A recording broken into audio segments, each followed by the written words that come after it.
Hello friends, welcome back to பூங்கொடிஸ் channel. பொதுவாக வெயிட்டை குறைக்கிறதுக்கு kidney stones, gall bladder stones இருக்கவங்கள பார்லி வாட்டர் குடிங்கன்னு சொல்லுவாங்க. ஆனால் நிறைய பேருக்கு பார்லி வாட்டர் எப்படி செய்கிறதுங்கிறது தெரியாது. பார்லி வாட்டர் எப்படி செய்கிறதுங்கிறத இந்த வீடியோவில் பார்க்கலாம். Weight loss, kidney stones, gall bladder ஸ்டோன்ஸ்க்கு மட்டும் இல்லாமல் டைஜஷனுக்கு, கொலஸ்ட்ராலை குறைக்கிறதுக்கு, சர்க்கரையின் அளவை குறைக்கிறதுக்கு, இதய நோய்களை தடுக்கிறதுக்கும் இந்த பார்லி வாட்டர் ரொம்ப உதவியாக இருக்கும். இப்போது பார்லி வாட்டர் எப்படி செய்யலாங்கிறத பார்க்கலாம். 1/4 கப் பார்லியை ஒரு பவுலில் எடுத்துக்கோங்க. நல்லா தண்ணி விட்டு 2 தடவை கழுவிக்கலாம்.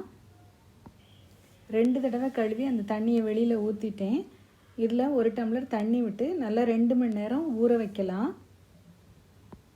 2 மணி நேரம் ஊறின பின்னால் இதை போல் நல்லா உப்பி வந்திருக்கும்.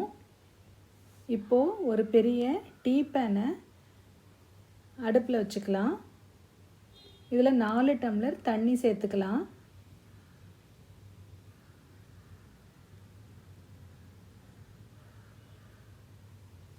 நாலு டம்ளர் தண்ணியை சேர்த்துட்டு நம்ம ஊற வச்சுருக்கிற பார்லியை, 1/4 கப் பார்லியை ஊற வச்சுருக்கோம் இல்லையா, அதை இதில் சேர்த்துடலாம்.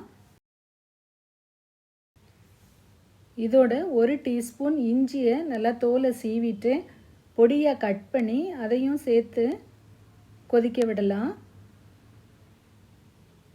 பார்லி தண்ணி நல்லா கொதித்த உடனே அடுப்பை சிம்மில் வச்சு ஒரு 15 நிமிஷம் அப்படியே வேக விடுங்க.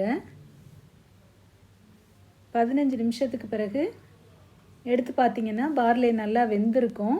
இந்த டைமில் அடுப்பை ஆஃப் பண்ணிவிட்டு நாம் அப்படியே மூடி வச்சிடலாம்.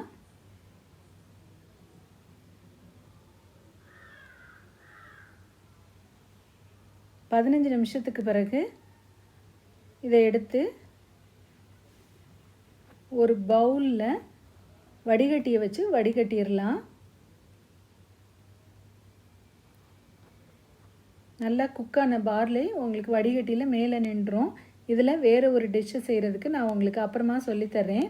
இப்போது பார்லி வாட்டர் ரெடி ஆகிருச்சு, கீழே இருக்குது. இந்த பார்லி வாட்டரில் ஒரு எலுமிச்சம்பழத்தை கட் பண்ணிவிட்டு ஜூஸ் எடுத்து அதில் சேர்த்துடலாம்.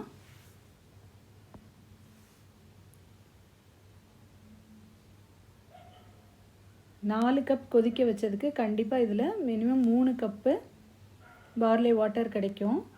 ஒரு எலுமிச்சம்பழத்தை பிழிஞ்சோன்னா கரெக்டாக இருக்கும். தேவையான உப்பை சேர்த்துக்கலாம்.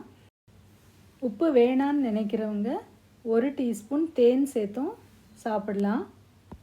இந்த வீடியோ உங்களுக்கு பிடிச்சிருந்ததுன்னா லைக் பண்ணுங்கள், உங்கள் ஃப்ரெண்ட்ஸ் கூட ஷேர் பண்ணுங்கள். இது வரைக்கும் பூங்கொடிஸ் சேனலுக்கு சப்ஸ்கிரைப் பண்ணாதவங்க சப்ஸ்கிரைப் பண்ணிக்கோங்க. அப்படியே பக்கத்தில் உள்ள பெல் ஐக்கானை கிளிக் பண்ணிக்கோங்க. அப்போ தான் நான் அடுத்தடுத்து போஸ்ட் பண்ணுற வீடியோஸோட நோட்டிஃபிகேஷன்ஸ் உங்களுக்கு உடனே வரும். Thank you for watching.